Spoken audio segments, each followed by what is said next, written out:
How y'all doing, Bama fans? I'm Damo. You know I got my boy Hunter with me here tonight. We got some special guests with us. We got the Way Outside crew on with us tonight, man. Fellas, I know What's y'all up? just watched what just went down. How we feeling, man? How we feeling? We done this time next week. That's how I feel. Yeah. Man, Doesn't look like a long tournament run in our future. No, yeah. we're looking at it early out. That was very stressful to watch, man. Very stressful to watch. A game that we should not have even trailed for a second. Right. And right, but man, we got a great show lined up for you guys tonight, man. We got the Alabama Ole Miss recap, okay, spring practice, okay, and we have the QB battle, the biggest QB battle in the country, right? Now, before we get into it, make sure you guys are like and subscribe to the Roll Tide Nation YouTube channel. Now, I know everybody watching, we all see what just happened with the Ole Miss game, so let's just go ahead and get into it, man. Post game versus Ole Miss. Cotton.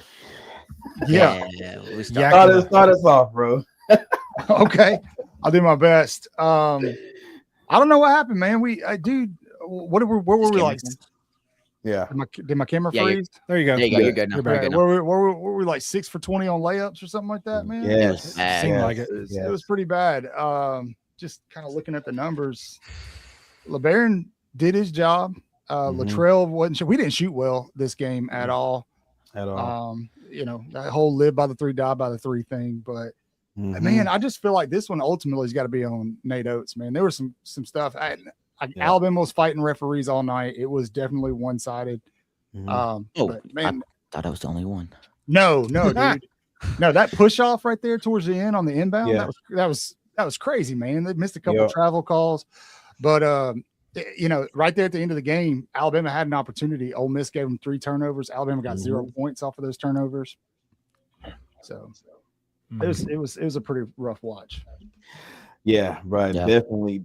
I was excited for this game all day, and for us to come out like that, bro, I was highly. Herb, I love you too, bro. That's funny. Jeff, Ole Miss post game, man. Thoughts, concerns? How you feeling, bro? So this clearly we weren't ready to play. Nate pretty much said a few days ago that Ole Miss had no chance to get in this game, and not in so many words. And then right on cue, they win 2 games.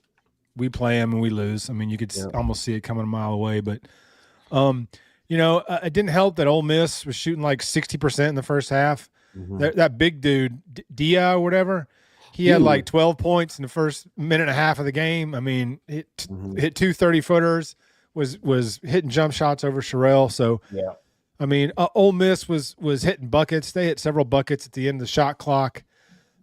We gave them easy pass to the rim multiple times.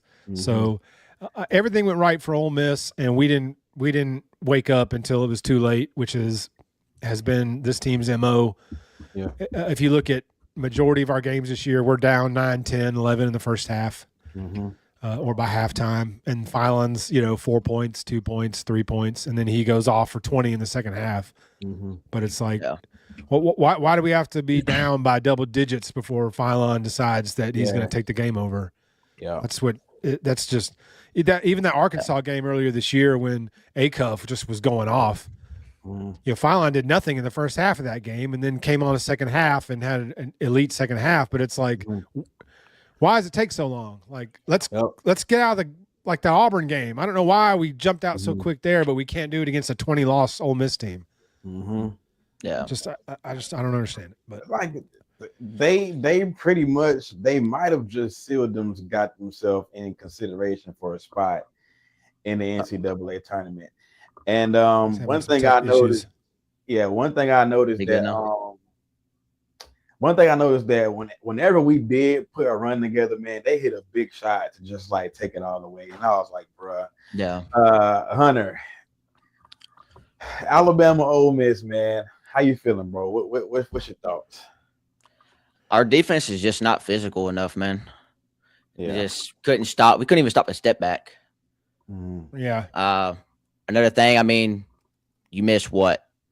5 free throws, 6 free throws. Yep. Went 18 for 25. You lost by 1. So free throws cost us as well. We won turnover margin. It's not bad, but just lack of defense, man. It's been like that all year. Can't get rebounds. All year. We got out rebounded again. So yeah. But we just don't have days. We don't have big man, man. Like Noah's gonna make a 3 one of these days. A 3 has to fall. Listen, I'm not gonna lie. I was impressed with Noah a little bit today. He was being a little bit physical. Yeah, he was. Has he hit a 3 at all this year? I think he hit 2 all year. 2, I think. 1 or 2. But but he hadn't hit one since November. Yeah. I just wonder, what would it look like if we had Noah and Sherelle in at the same time? Just well, that was the plan. Bro, and I said this, bro. That double bye, it might have costed us.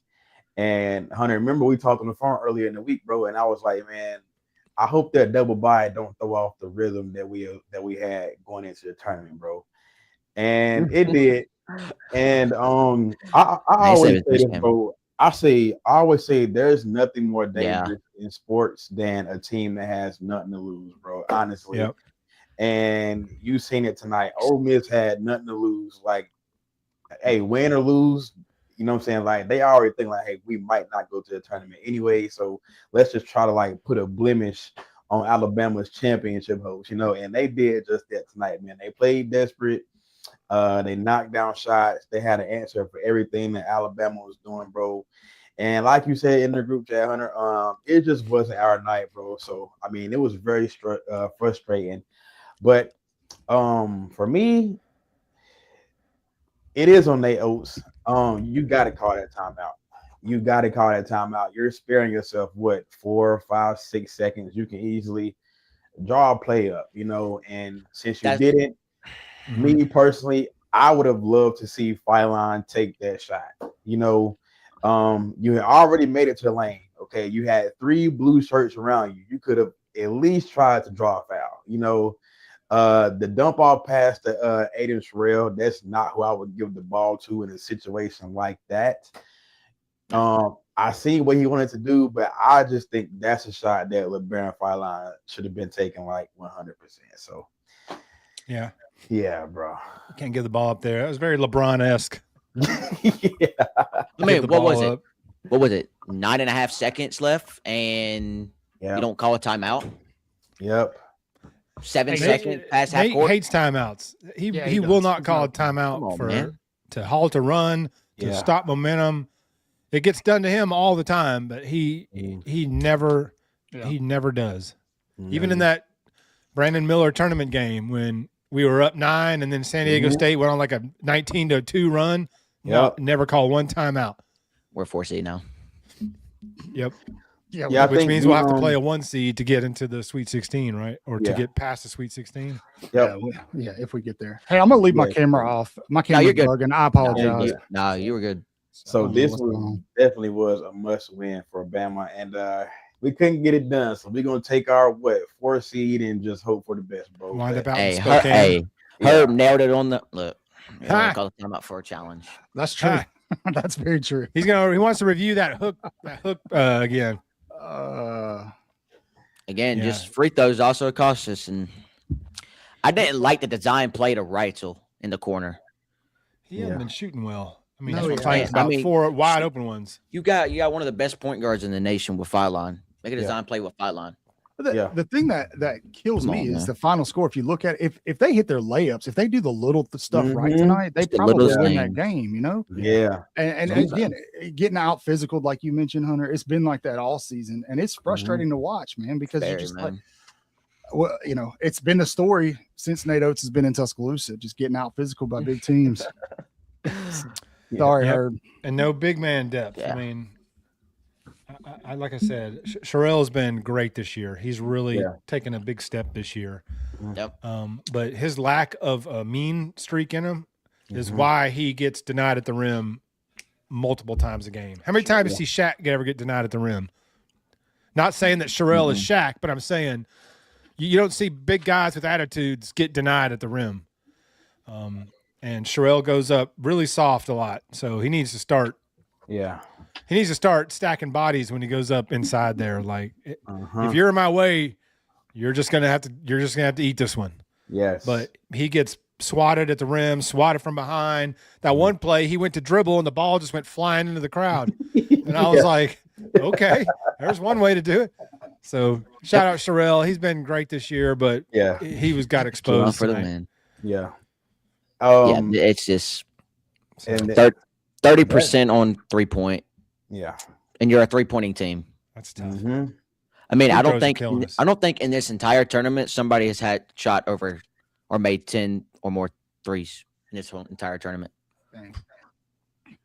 Yeah, so we was out tough tonight. I knew, and Wrightsville missed 2 or 3 wide open ones early in that half. I was like, well, he's out tonight. 26 for 64 on field goals. Yeah. It was a rough night. We ain't getting past Sweet 16. That's what I've been saying. But shout out to Ole Miss. They were making shots they had no business making. Kudos to Ole Miss. They look like the team ready to play. And they killed us with the shot. Nate Oates won't let us take, man. Yeah. That's true. What was the guy's name that was just hitting crazy shots for them all night? It starts with a K. Whenever he hit that shot over, was it Houston in the corner? I was like, I don't think it's not our night, bro. Camarden? Is it Camarden? I think it was. Yeah, he had 16 points. Yeah, him. He was hitting 5 on 3 shot after shot, and I was like, bro, like I can already see how this game is gonna go, bro. So, man, listen, we just gonna wait for a selection Sunday. We're gonna take our 3 or 4 seed, bro. And we just gonna hope for the best. That's what really our 4th seed. We're 4th seed now. Nobody's saying that he's not a good coach, Herb. I don't know where you heard that. Somebody said it. Somebody said. Somebody said in the chat. Oh, he's not a good coach. Sorry. I mean, he took us to a Final Four, Elite Eights. I mean, he's the best coach we've ever had. So yeah. I think if he wants to win, frustrating. If he wants to win a national championship, he's got to change his philosophy up a little bit. Mm-hmm. Just a little bit. He's got to go get big men. Absolutely. I've been saying this. Look, he can recruit. Go ahead. 2 things that I want him to do.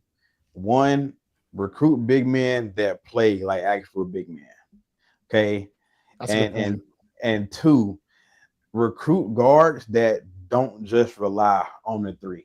Like recruit guards who love to attack the paint, who love to attack the rim, and who love to play aggressive. If you do that, then you can get you a championship. But if you keep recruiting how you're recruiting, bro, it's not gonna work. So that's what I think that he has to change, bro. So yeah. Do you think we should play Bethea more? Did he even play tonight? He didn't play at all. He played 2 minutes. Played 2 minutes? Yeah. See, all we heard was healthy. The team's healthy now. The team's getting healthy, and then we get the tournament and we play 7 players. Yeah. Or 8 players, whatever. And it's like, okay, well, now that just tells me that these are the 7 or 8 we're riding with in March.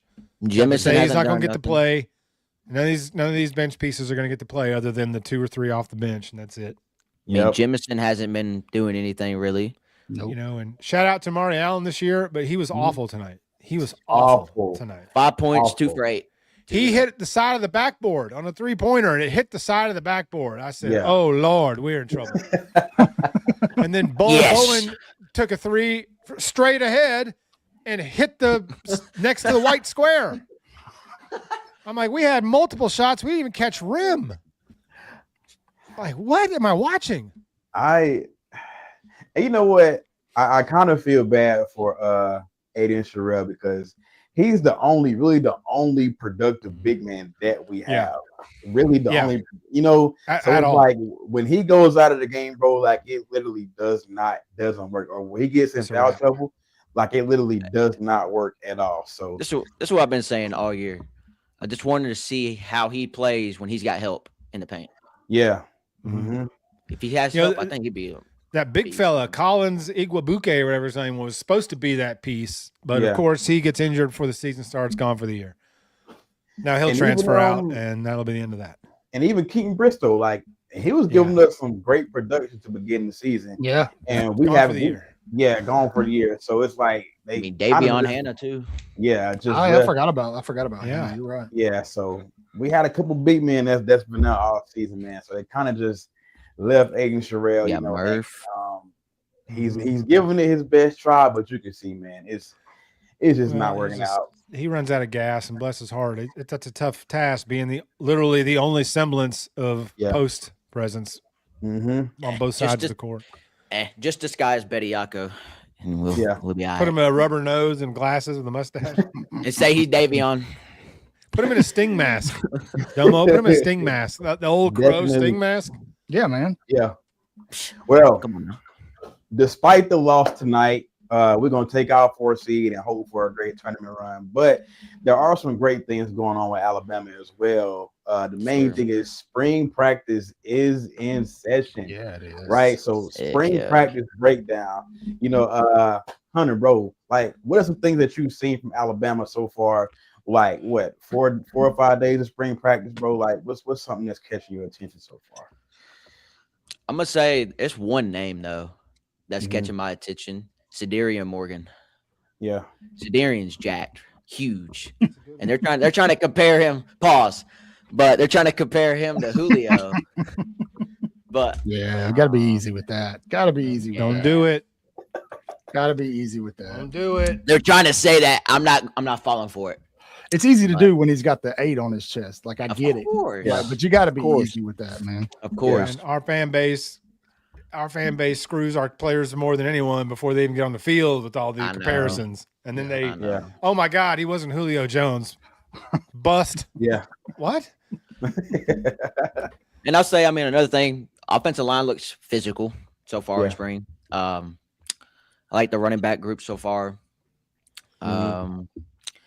This QB battle looks legit. So I know people legit. Look, people already freaked out. Oh my gosh, Keelan's already starting. Austin Mack overthrew a tight end.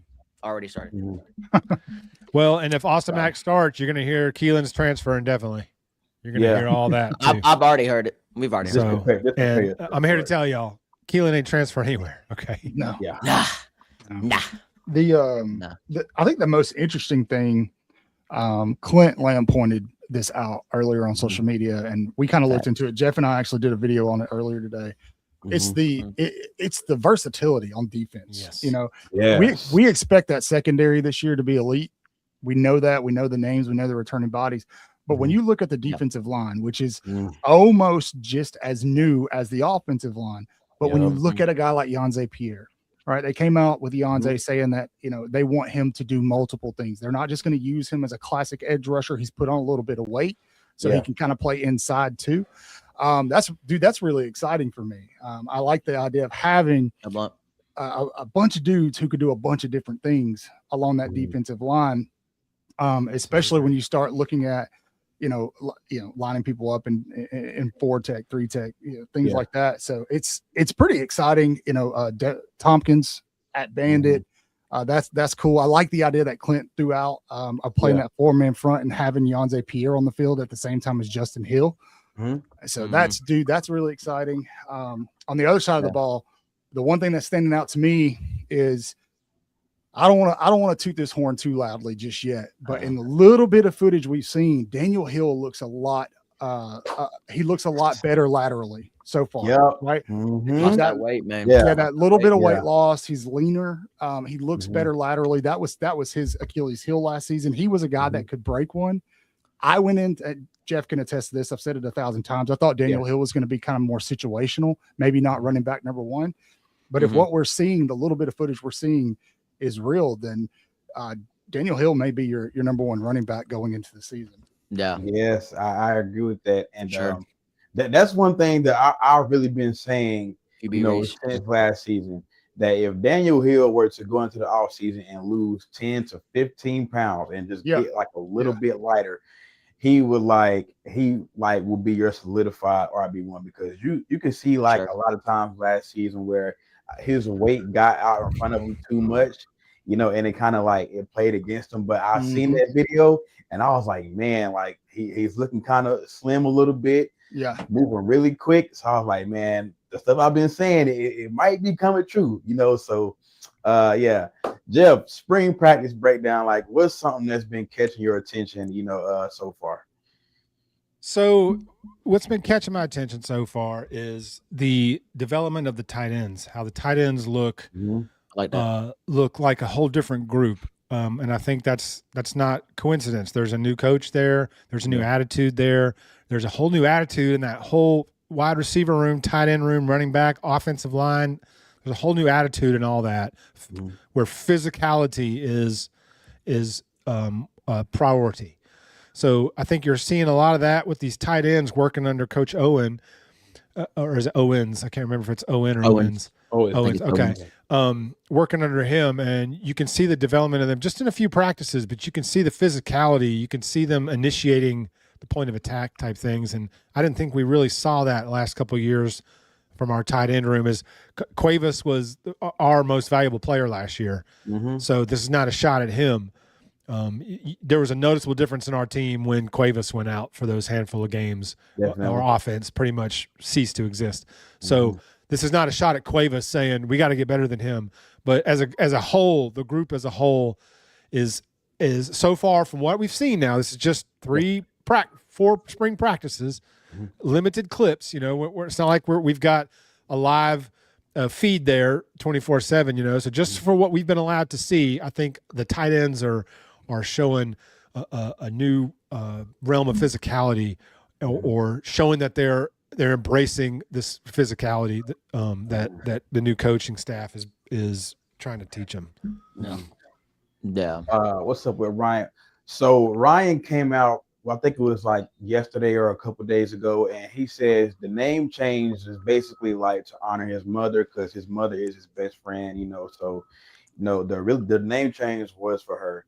And the number change was like, what did he say? I think it was high school.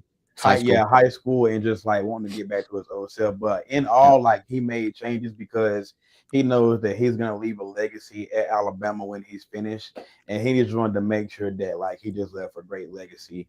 Period. So I got a question for all y'all. So how do y'all feel about Ryan Grubb coming out and saying like Jackson Lloyd is the left tackle? That's it. That's all. No competition. Me personally, I was surprised that they named him the starter like this early, because spring practice just started. So like, how do y'all feel about that? I actually wasn't super surprised by it. A couple of weeks ago, I actually picked him to get the job. I went back and watched a lot of Jackson Lloyd, his high school stuff, and I think he had like 41 snaps he played last year, something like that.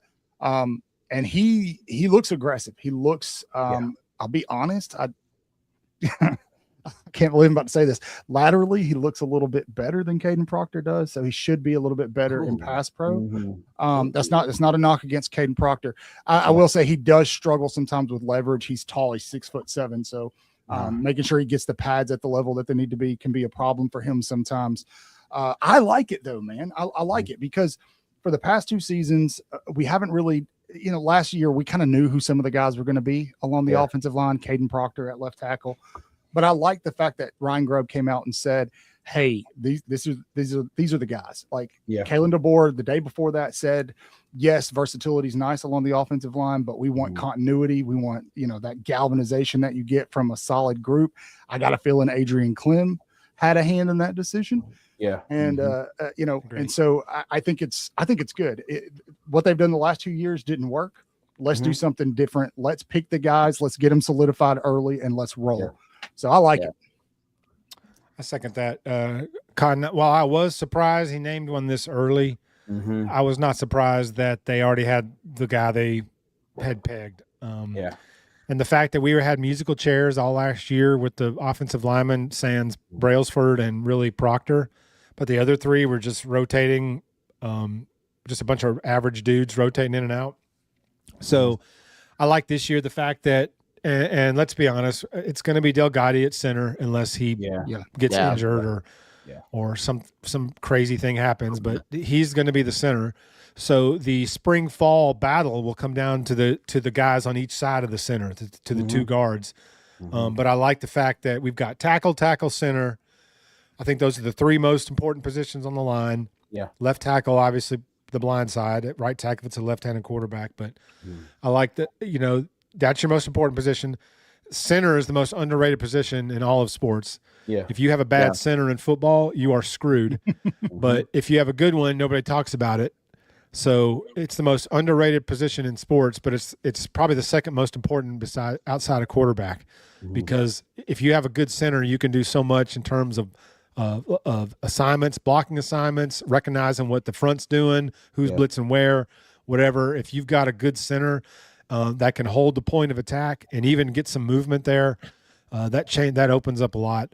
So I like the fact that the two tackles in the center, the three most important positions on the line, they're saying these are our guys.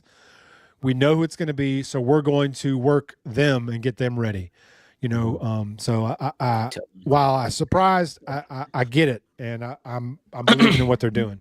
Yeah, it also I think it kind of opens up some options in those guard positions that Jeff's talking about. You got Ty Haywood sitting there, right? What if this is a what if? Doesn't mean it's going to happen, but what if they move him to guard? You got Ethan Fields, Mal Waldrop, Nick Brooks, big bodies. Alabama hasn't had an identity running the football, right? They've tried the pin and pull stuff. It doesn't work. They can't run inside zone at all. Jeff was crashing out all last season watching Jam Miller get stuffed in the B gap. Right there with you, bro. Right there with you. But if you've got these big bodies like Ty Haywood, Nick Brooks, if he can come along, he's lost a lot of weight since he was at Texas. Ethan Fields, if those guys can get in there and be successful at guard, all of a sudden Alabama's offense on the ground looks night and day from 2025. So I think the guard position obviously is the one that's going to be the most important thing right now moving forward. So speaking of guard, I actually had Will Sanders taking that left guard spot, and with him being out the entire spring, do you guys think that that can cause him to really fall behind in the competition? I don't know if he'll fall behind, but he won't be able to solidify the starting job until he can get out there. But I don't know if he'll fall too far behind just because he was here last year. And he's got a little experience on him. So I don't think he'll fall very far behind, but I don't think he'll get the distance needed to solidify the job if he's out. Yeah. I also think people need to realize that just because they're naming a starter right now, that doesn't mean that person, there's no competition, but that doesn't mean that person can't play themselves out of being a starter at some point. Right. So, let's just hope that we don't rotate like we did last year. Well, I think that's the plan. Hopefully. Right. That's because the rotation killed us. Yeah, it shouldn't be saying that we don't have a set right guard and right tackle. So I agree with you. I agree. Well, and it helps when they weren't very good linemen. They were average linemen, and then you're rotating them in and out. And then next thing you know, you've got two average linemen in the game. Formby. I thought Vander Swinson or whatever his name was might have been one of the worst players I've ever seen. Vandermark. Really? He was terrible. He was versatile, but he was awful. Yeah. Watch Will Conformby. Gino, thank you for the time, but watch Will Conformby be like one of the best offensive linemen in the country. I've said it already. I've already said it. A&M, you should see that coming. Yeah, what's his name? That went to Ohio State. Seth McLaughlin. McLaughlin. Yes. Yeah. Goes out and wins a national championship. Well, but per Caleb Downs, you only play about 4 tough games when you're playing at Ohio State. So, yeah. But if that's true, right out of Caleb Downs' mouth, who played 2 years there, and he said every week in the SEC is a grind. Here is only about 4. If that's true, though, it could point to that Coach Cap ultimately was the problem. You know what I mean? Yeah. So he was a big part. Well, now he's that little brother. So. Yeah, exactly. Was it analyst or something? Well, they put that on him, but he's a good recruiter. That's why they hired him. Yeah, I got to give him that. He is. He's a good recruiter. See, Jeff, I told Dama this. I said, look, get a new offense or line coach, right? But I wish we kind of would have kept him like as an for a recruiting role. Yeah, I thought they were going to be honest. That's what. Yeah, I was like, just get him out of the offensive line job, but man, my man, I Bleed Crimson's crashing out on a grub over here. It's okay. I mean, he's got a right to. I think. I mean, Grubb's on the hot seat, man. Grubb's giving him plenty of material. That's for sure. Yeah. My biggest thing with Ryan Grubb last season was he didn't know what to run and when to run it. And I honestly didn't think that he did a great job of utilizing the talent that he had to work with. Because, bro, you had Germ, Ryan, Lottie, and Zay. Like that's a top 3 receiver room in the country, right? And I just think that like we saw Alabama crack 30 points like what a couple times, like yeah. So that was my biggest issue with Ryan last season. Go ahead, God. Let me play. I'm gonna play devil's advocate though. Yeah. When you don't have a run game, yeah. I mean, what choice did he have but to just kind of throw stuff at the wall and see if it sticks? So I think that's why, as fans, we got to give him another season, and see if it gets better. His track record in the NFL isn't great in terms of running the ball. His track record in college isn't great in terms of running the ball. If he stinks it up this season, then he's probably out the door. You know what I mean? Yeah. This is it for him. I mean, DeBoer can't wait around and spend another year trying it again. If it doesn't work this year, he's going to have to clean the whole staff out, or he's going to be gone. Mm-hmm. But we've seen it work. We've seen DeBoer and Grubb put together an offense that works. Yeah. It did, but that's the thing, Jeff. We talked about that, and that's starting to bother me. Is at some point in time, their wide receiver and quarterback gurus, that label is going to drop off if they don't do it at Alabama, and it's going to eventually start to hurt recruiting. And that day's coming if they don't get this figured out. So. Also though, Jeff, I mean, that group was in the Pac-12. You know how the Pac-12 is. That's a good point. I mean, you're not wrong. So, I mean, you had that Washington team averaging nearly 50 points a game. And then look, they did have 9 players drafted, so I don't want to throw too much shade on the Pac-12. But absolutely. But look what happened when they played a defense in Michigan. Michigan waxed everybody. I mean, not us. They didn't wax us, but they gave us problems. Yeah, we were that close for getting a safety. Yeah, that close. I think one battle nobody is really talking about is the linebacker battle. Like, who's gonna be the guy that plays beside Caleb Woodson? Like, we all know Caleb Woodson is the vet. Like, he's that Mike backer. He's a starter now. Beside him, I actually have QB Reese winning that job. I got it being between him and Xavier Griffin, but that's one battle that nobody is talking about, man. Like, who's gonna be beside Caleb Woodson? Is it QB Reese or is it Xavier Griffin? How do you guys feel about that inside backer battle? I'll take it. I'm with you. It's QB Reese. Those two guys have been showing out. By the way, we had Jay Clay on last night on our show. Xavier Griffin's mom. Yeah, we talked to her a little bit about Xavier's weight gain. Dude is an animal now. But I actually saw a still of him next to Caleb Woodson. Caleb Woodson looks the part. I'm really excited about that kid, the Virginia Tech transfer. He looks the part. There's a lot of positive talk around QB Reese that I've heard coming out of spring practice so far. So I'm with you. I think those are your guys. I think we have to remember that middle spot, specifically, the green dot guy, that's a pretty complex system. It's a pretty complex thing you got to learn to do. So you got to, give Xavier Griffin some time to kind of get his ears wet and get in there. But you're going to see him play too. But I'm with you, Domo. I think it's Woodson and Reese. Reese, yeah, I think you're right. Definitely. But I think Zay is gonna make some noise. Yeah, the beautiful thing is we're going to see different personnel packages. So guys like Duke Johnson, you're going to see him play this year. You're going to see a lot of these other guys rotate in at different points and get some significant playing time. Caden Jones is another one that is being brought up in your chat, and they're absolutely right. Yeah, I like it. I mean, I can't disagree with you with QB Reese and then Xavier Griffin. I mean, I have high hopes on Xavier Griffin for real. Yeah. So I think he's going to be a huge impact on this linebacker group.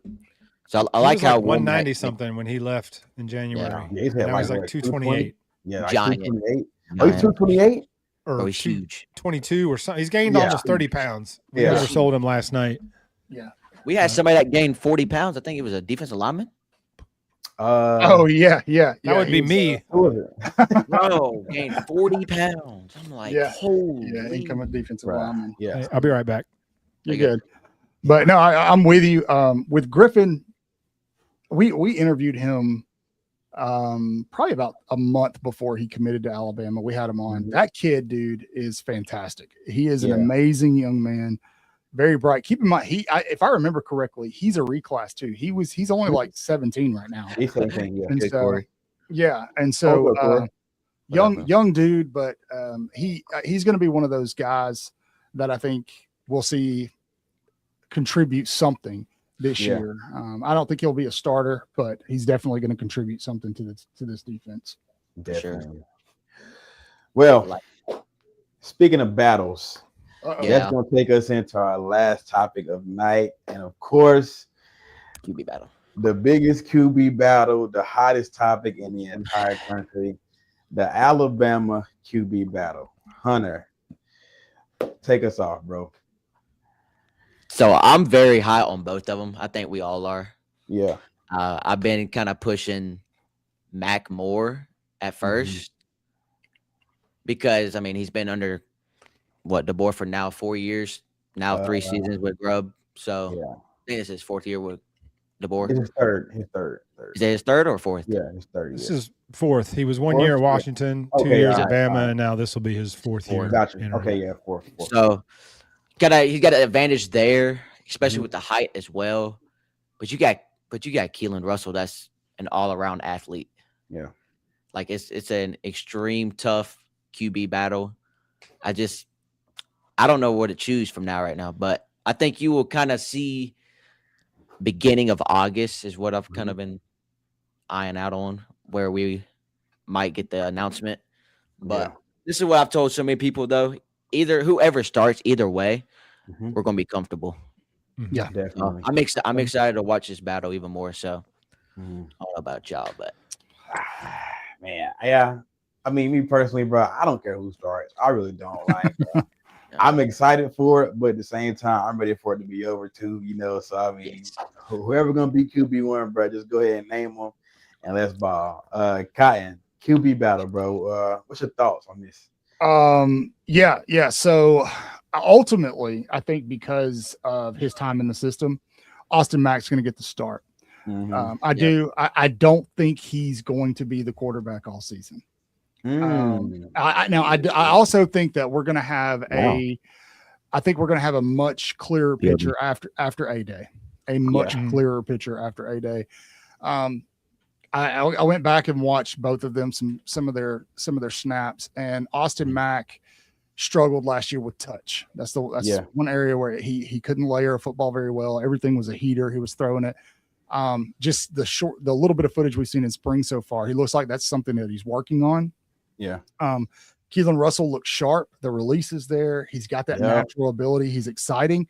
However, there was some stuff he was missing on the field. There's one touchdown play he had. I think it was against Louisiana Monroe, but it might have been Eastern Illinois. I can't remember. But either way, it ended up being a touchdown play, but it was his third option. And the first and second options also were touchdowns. And so getting him to slow down, see things slower, it's going to be a process. For those of you who are worried that he's going to transfer, don't be. There's no reason to worry about that. He literally, if Austin Mack ends up being the guy all season, right, there's a very good chance he drafts and he's gone after this year. And then it's Austin Mack's show, clear as day. There's no QB battle next year. Well, maybe there is, but So I think Austin Mack is probably going to be the starter at some point, but I think Keelan Russell wins the job before the season's out. I agree with that. So you said, I want to ask you a question. So you said you don't think he'll be the starter all season. So what week could you see Keelan like possibly taking that job from Austin Mack? Hey, look, man, I don't want. What if it's week 4. The Georgia Bulldogs are in the house. Alabama goes into the half, maybe down 10. They can't score. They can't move the ball. And Kalen DeBoer goes, "Hey, man, we need something fresh here. We got to do something. And he pulls the trigger, and all of a sudden, Keelan Russell comes out to a move. To a move. I actually think you're probably going to see both of them get significant snaps early on. That first opponent in Tuscaloosa, who is it? Eastern Kentucky, somebody like that. Eastern Carolina. Eastern Carolina. There you go. Yeah, Pirates. So So I think you're going to see them both get significant snaps, and then they go to Kentucky, I think. And so early SEC game, and then Florida State, Yeah. So by week 2, it may be his job. Okay, I got you. QB battle, man. Well, no, DeBoer hasn't shown a knack for pulling players that are underperforming in 2 years. He hasn't really done that. So it'd be hard pressed for me to believe he would start Austin Mack and then just yank him in week 3. Hey, if he didn't yank Milroe, then he ain't yanking Mack. That's all I'm gonna say. I mean, there are a lot of guys that should have been yanked in the last 2 years, and the only one that lost his job was Jaden Roberts because Formby was so bad. Jaden Roberts lost his job. Well, what I'm saying, nobody Jeff, else lost their job for poor play. What I'm saying is that the QB battle may go into the actual season. Yeah. I agree with that. I can see that. We don't play Georgia till week 6. Oh wow. Okay. Don't we have a bye week there? Isn't it? No. So it's ECU, Kentucky, Florida State, South Carolina, at Mississippi State, then Georgia. And then Georgia. Okay. And we get one bye week this year. Yeah, we get a bye week after LSU, right?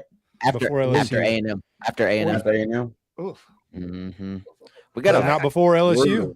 Yeah, but it's before LSU. Yeah. It's before LSU. So. Y'all remember back when Tennessee we get 2 bye weeks every year before Florida and Alabama, and everybody else only got one. Are y'all old enough to remember those years? Yeah.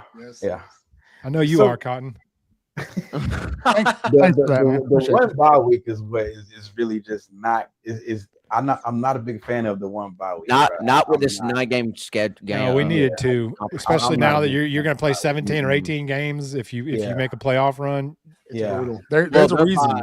Dude, it's crazy. There's a reason they're putting emphasis on guys who could do multiple things right now because it's going to be a necessity at some point. In this Bingo.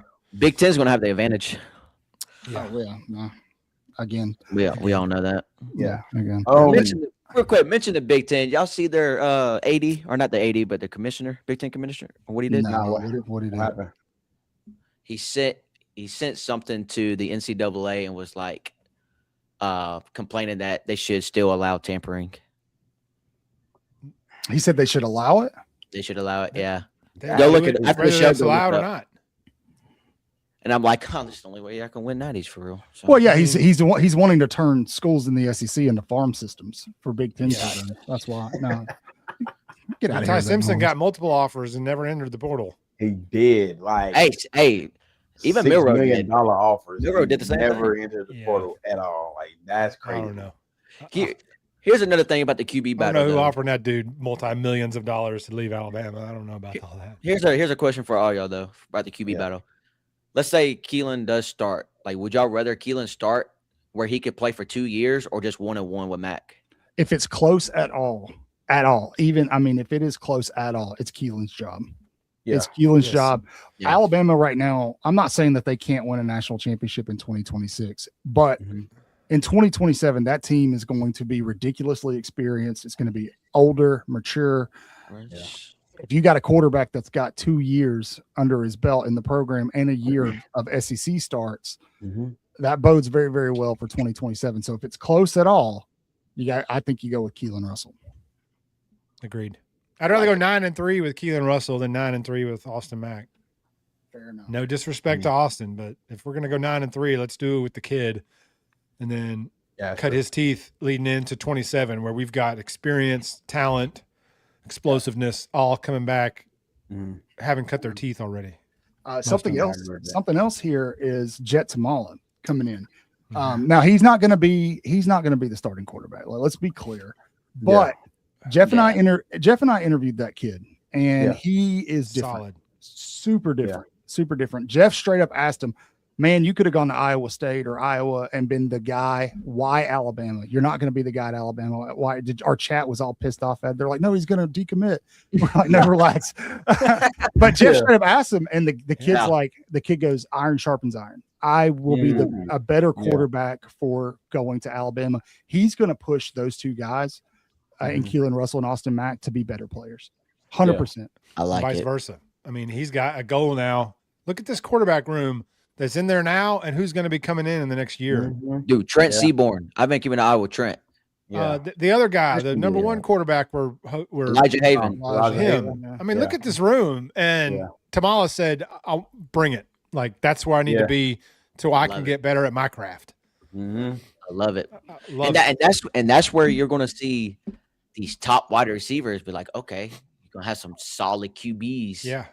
Solid QB depth. So, Monsoon sales. Yes. These offensive skill players are going to be like, man, look at this quarterback room. These guys got stacked here. Oh yeah. So shoot, tight ends too. Yeah. So I mean, we gotta keep supporting them. I know the blowout losses are terrible. Those can't continue. That's the only thing. That's the only thing that I like. For one, I don't like losing 4 games a year. Cool. But like the only thing that I dislike about the DeBoer era so far, I think he's doing a great job, but it's like when we lose, we get blown out of lose the water. Bad. You know, like we lose bad. Like I mean, I don't know the last time I've seen Alabama lose a bowl game by 35. You know, like I don't remember the last time I've seen Alabama have -3 rushing yards in a football game. So like I just think like the losing by 30 and all that's got to stop. But other than that, man, I feel like he's doing a really good job. I mean, before DeBoer, the worst loss that I've remember seeing recently was 44-16. Yeah, Clemson game. Yeah, national championship game. Yeah, so that was like the worst one. That team looked just like us against Indiana. We got smoked and we laid down. Yep, with Tua, by the way. They quit on that in that game. I think that Jeff, what you just said, that's what upset Alabama fans more than anything else. It wasn't the final score. It was that you could see that team give up. You saw it happen on live television. We haven't seen that in a long time. That national championship game, Tua was beat up. There's a lot of things we can blame on that. There was really nothing to blame what happened in the Rose Bowl on. So Alabama fans, I mean, it was disgusting to see that. I need to see Debo get mad about something. You know, after that game, he should have been mad, but he was praising the wonderfulness of the Alabama team after we got beat by 35 points. He was singing the praises of the team, and I was like, I don't want to hear this right now. You need to be mad, dude. I want you throwing your hat off the podium. Like Dennis Green smacking the side of the podium. Like, I will say that's what I want to see. I think it was Chris Stewart, if I remember correctly, but somebody put out, they went into the locker room after the Rose Bowl loss, and one of the staffers was basically like, we put a Band-Aid on it as long as we could. And they were talking about the offensive line and the defensive line issues. Yeah, you're right, Ken. If you're going to lose, we can't have Russell sitting on the bench and watching us lose 3-4 games. What's the maddest we've seen DeBoer so far? A couple of ref calls. He's been a little I know the first year against Georgia when he was in T-Town. Yeah, he works the refs a little bit. But he does work the refs a little bit. The most angry I've seen him was the entrance against Tennessee where he punched the crap out of the goalpost. Yeah. Well, I needed to see that after that Indiana game. I needed to see fist on the table going, I'll be damned if this going to happen on my watch again. You understand me? Like the Tim Tebow speech on me almost. The OU game year 1 where we all know what happened. With the Ryan Williams. That game was just. I'm not a Tim Tebow guy, but I thought that we should have gotten some type of emotion like that from DeBoer after that Indiana game where he was like fist on the podium, shoving it on the ground, hat throwing like Brian Kelly. You ain't gonna see this again. Not mad at reporters. You know, Kelly would fire off at reporters for asking why they lost by, why they lost their 4th game with a Heisman quarterback. Is he too nice? I've just come to accept the fact that he's not like a visual, emotional guy. He's just like a very relaxed, calm, cool, collected. Like he's one of those people that like it takes a lot to like take him to really get to that point. Level. And it's like you might or might not see that from him like in no time soon. So, maybe who he reminds me of? Who? Mark Richt.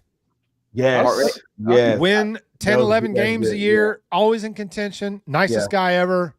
you're begging to see Mark Richt rip a player's ass coming off the sideline, or go crawl up and down one side and down the other. But maybe it's a philosophical thing, because we've heard former players of him come out and say, "Don't let the demeanor fool you. He's got a switch he can flip." That's true. Maybe we have heard that. Maybe it's something he reserves for practice, the locker room, and he just, in his mindset, it's not something he wants to put on camera. Here's my thing: if he doesn't show fight, and I'm not going to say fight, but if he doesn't show like some type of emotion, do you expect the players to do the same? That's a good question. It is. But that's my point. That's where you need your Roe McClains in the locker room. Yeah. Your leaders need to step up. That's why, that's why Malachi Moore crashed out in the Vandy game a couple of seasons ago. Very valid. I don't blame him. I don't blame him. I thought it was valid. I thought it was very valid. I'm not gonna lie. I applauded him for it. I did. Our ridiculous fan base said that, or Damian Harris said that Saban would have kicked him off the team, and I'm like, what? No, I thought that was a very valid crash out. I was crashing out myself, so I think it's important to remember that what we get to see, that product on the field on Saturdays, that's limited. We don't get to see everything that's going on behind closed doors. So maybe it's not fair for us to just assume that he doesn't get into anybody's fair enough or something like that. That's a fair point. We haven't seen it. And we as a fan base are having a difficult time letting the Nick Saban years go. Sure. And so everything DeBoer does, it's being compared to Nick Saban. If DeBoer eats chili and takes a giant dump, it was not as big a dump as Saban would have took. If DeBoer eats a little Debbie snack, Saban would have eaten 2 instead of just 1. It's like nothing DeBoer can do, or it will be good enough for half our people because it wasn't the way Saban did it. So DeBoer eats the same amount of Debbie cakes, but doesn't drink the coffee. That doesn't drink the coffee. It's what, no matter what he does, it's he did this, but Saban would have done this. Saban never would have gotten beat in the playoffs. Well, he did. Well, Saban never would have done this. Well, Saban had some terrible losses. All this softness and all these penalties. What is DeBoer doing? Well, it was happening in the last 2 years of the Saban era. DeBoer getting blamed for a lot of things that were in place already when he got there. I said this. Didn't Bryce get sacked like nearly 50 times in that season? Yes. Yeah. That offensive line was really bad. It's horrible. Hey, this is what I said about DeBoer. I said, bro, listen, it's your 3rd year. You're not on the hot seat in my eyes, but there are a lot of eyes on you. I want to see you get pissed off this season. That's what I want to see you do. I want to see you be like, you know what? I don't care what y'all say, the media, some of the fans, like, I'm going to coach this team how I want to coach it. I want to see some emotion. Like, that's what I want to see out of him, this coming season, bro, because he's not on the hot seat, but, hey, there are some eyes on him. You're always in a hot seat in this job until you lose it. For the reasons we're talking about. He's gone 20-8. Yeah. 2-1 against Georgia. He hasn't lost to Auburn, and everybody wants him gone because he's not Saban. Could you imagine? A comment right here. DeBoer is just a complete opposite of something that worked for so long. Well, that is not going to work in this college football. Yes. The Nick Saban way won't work in today's college football. The college football that DeBoer is coaching is not the one that Nick Saban left or that Nick Saban dominated in. Very different. Very, very different. You can't go crawl up one side one guy and down the other because he might be transferred by the time practice is over. Facts. Yeah. And everybody's like, let him go. If they want to transfer, let him go. Well, replace him with who? You know what I mean? It's like, that's the thing. It's a different, you can't just, DeBoer, you can't do the things that Saban did and then just say, well, DeBoer doesn't do it like Saban and Saban's plan worked. Well, there's a reason Saban left because his plan wasn't going to work no more. Yeah, that's true. Everybody that wanted him fired after this season, they have zero idea what the college football landscape actually is. If Alabama would have fired Kalen DeBoer after this season with that coaching carousel we saw with the Lane Kiffin, all those jobs, Penn State was open, Virginia Tech was open, Auburn was open, Florida was open. Man, Alabama would agreed, Blunt. Bottom of the barrel in terms of available coaches. It would have been a very, very bad hire. You think it's bad now? We would have gone back to the Stone Ages completely. I mean, it'll set us back a decade if we fire him because we're going to have to pay his buyout. There you go. Pay the staff's buyout. Pay the new coach. Lose everybody in the portal. Lose everybody on the roster. Buy a new roster. This is all happening in one off season. There's 5 things I just listed off that Alabama's going to have to pay for. Yeah. We can't afford to build a new basketball arena. We're mid-pack and NIL stuff. So where's all this money coming from that we're going to have to shuck out if we fire DeBoer? That's everybody's answers. Fire the coach and hire Lane Kiffin or Dan Lanning, who got beat by 30 twice last year by Indiana. You know, it's like who's we actually got the guy. Like here's my problem with it. Like people say DeBoer's bad or whatever. Why is he leading in the best win percentage versus top 25 opponents? Why is he the first name on every opening? Thank you. If he's so bad, why is he in the first name that comes up? We got the right guy. It's just going to take – we have to give him a little time to peel out of the Saban era, move into this era, this new era. Yeah. No matter who we hired in this spot, they were going to struggle. Yeah. I think 20-8 is a phenomenal – not excusing the blowouts, Domo, like you said. We can't be getting blown out in losses like that. But if you'd have told me that we lost 30 players off the team and we hired a guy from Washington to come in, he won 20 games in 2 years and a playoff game on the road, I'd have been like, hey, we're just fine. You want to know something, though? Like, he was in his first year, he was 1 game away from making a playoff that season. Yeah. Like if we would have beat Oklahoma and then beat Auburn the very next season, we would have been in the playoff year 1 after losing half the roster. So I don't think he went 9-4 in that first year is a bloody miracle. Like there's not enough being talked about what a good job that was. Think about it. We easily could have gone 11-1 that season. And remember this. Lost 5. Remember this. DeBoer lost the offensive line coach and the OC like after they'd already moved. He'd already filled the staff, and Grubb and Huff took the jobs, and then like a week before practice, they stayed in Seattle. So he had to like scramble to fill the offensive coordinator role with a guy who never called plays. Mm-hmm. You know, he had to find an offensive line coach. Didn't find the best one, but he had to plug that hole. And so the fact that he went 9-4 that first year, losing 30 players, losing your OC and your offensive line coach, felt like an hour before spring ball started. It's like he had no business winning 9 games in year 1. Also, got to remember, you got to also remember Kevin Steele also retired with Saban. Yes. So now you got to go out and get Womack. He brought in a whole new philosophy. Yeah. Womack came in, ran a completely different defensive philosophy, and we lost our best defensive player. Yep. Yeah, that's true. Mm-hmm. And for those of you who, you know, you got to go hire the Saban guys.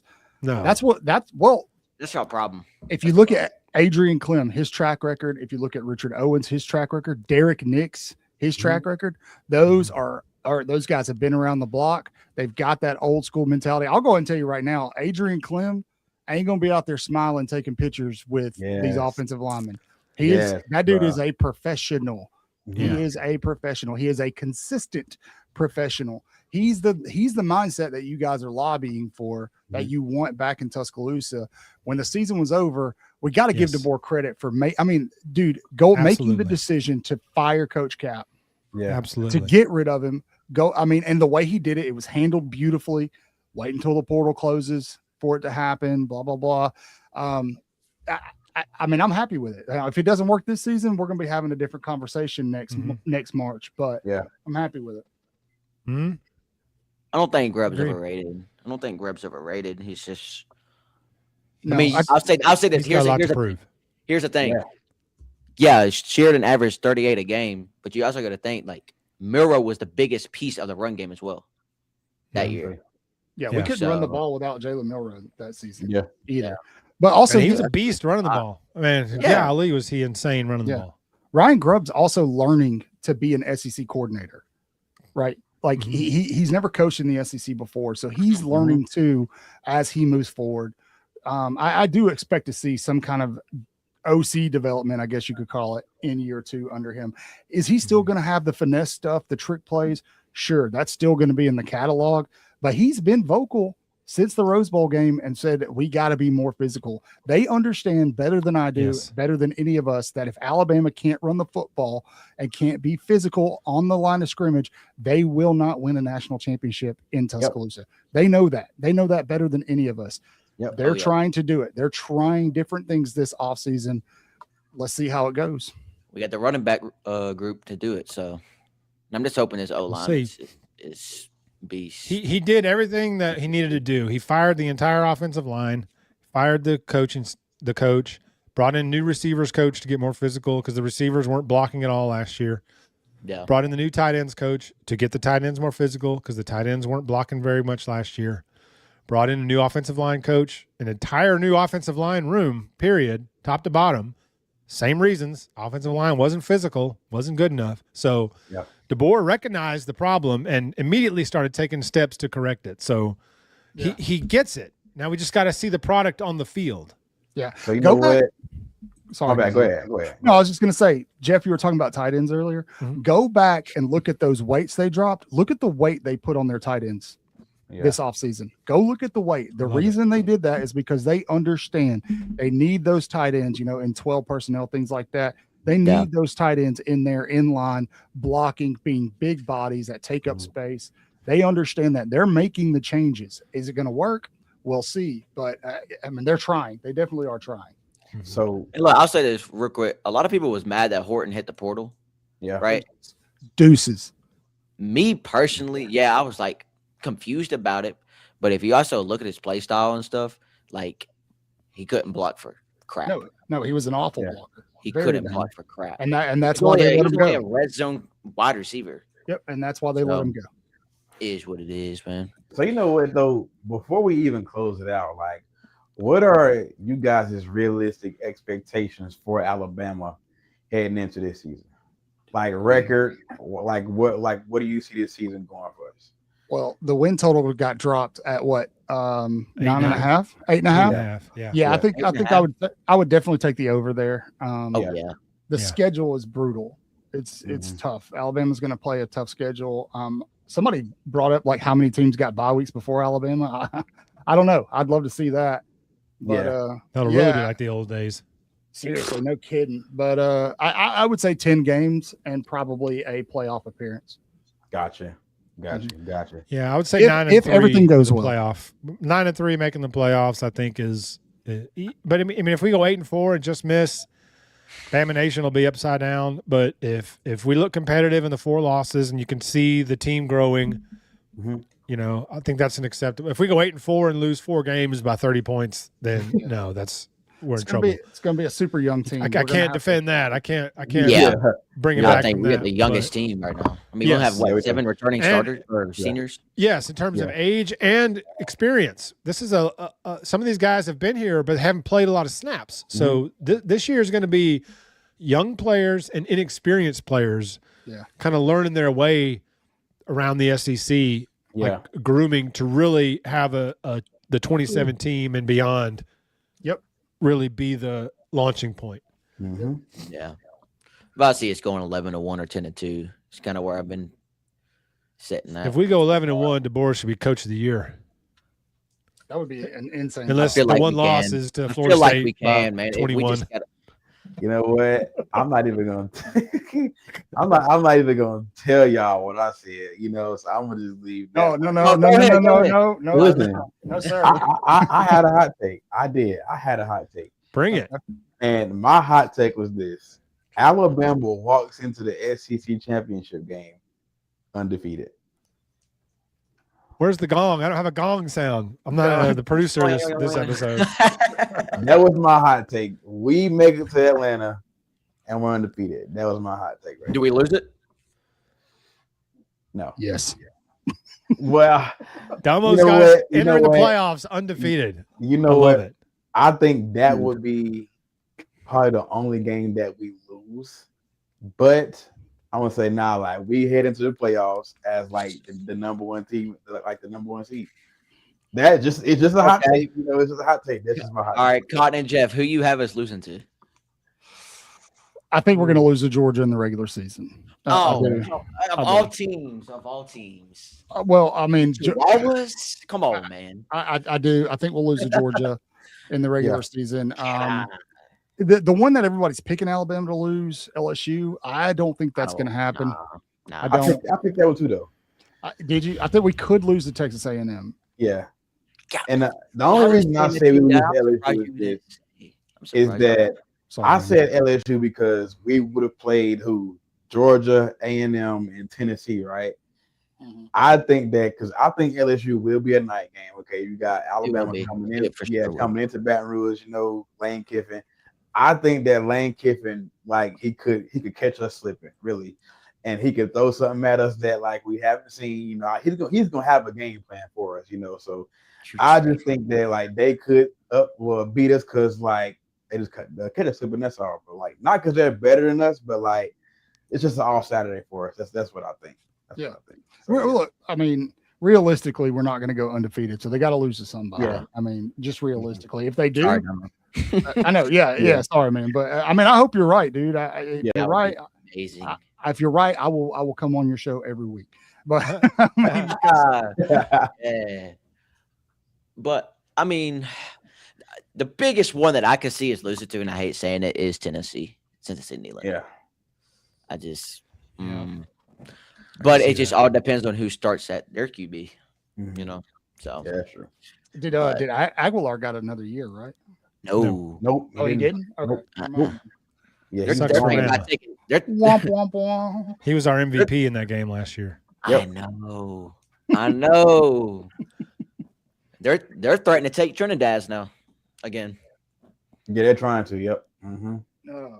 It's hilarious. Portal closed months ago, but they're like Tennessee's making a push at him. It's like how? Yeah. So not even in the portal. It's a mess. Damo, go ahead and do your thing, man.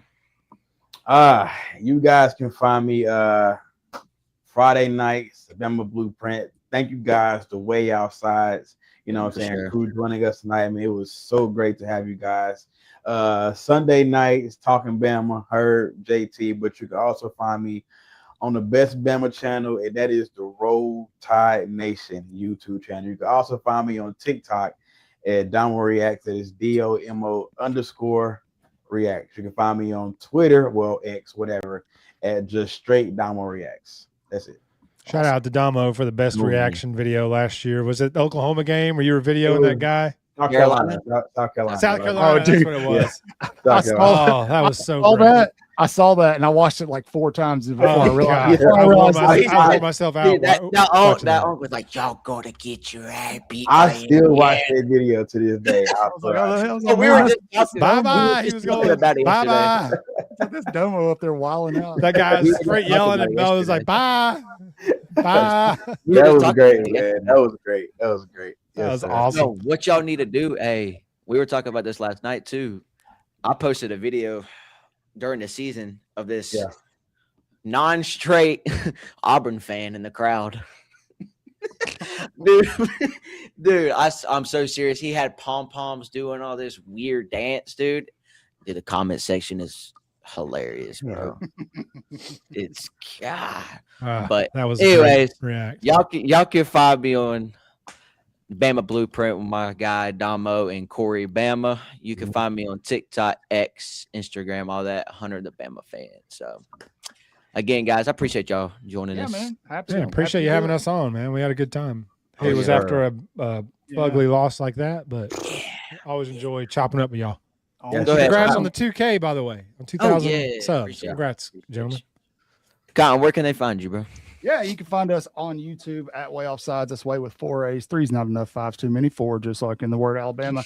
You can find us on social media everywhere. Just type in Way Offsides. You'll find Jeff and I. We're most active on X, and then wherever you listen to your favorite podcast, Spotify, Apple Music. I don't know. Jeff handles all that, so you can find Amazon, us. There we go. You can find us on all those anywhere you get your podcasts. Sure. But all right, we do it. Our live shows are every Thursday night at 8 p.m. Central Time, and then we constant uploads all week long and cover recruiting, do a lot of recruiting interviews. So come join us. It's a good time. Yeah. Appreciate y'all having us on. Yes, sir. Where can I find you, Jeff? You can find me the same as Cotton at Way Offsides on X, on YouTube, on TikTok. I don't have an active TikTok. I just post, our shorts to the Way Offsides TikTok. So, but I'm mainly on X. And YouTube, Way Offsides, JQ on X, and Way Offsides Jeff on YouTube, or just Way Offsides. Okay. You can find me there. Hunter. Oh yeah. Do your thing, bro. We don't give a piss about nothing but the Tide. Y'all have a good night, man. Roll Tide. Roll Tide. Yes, sir.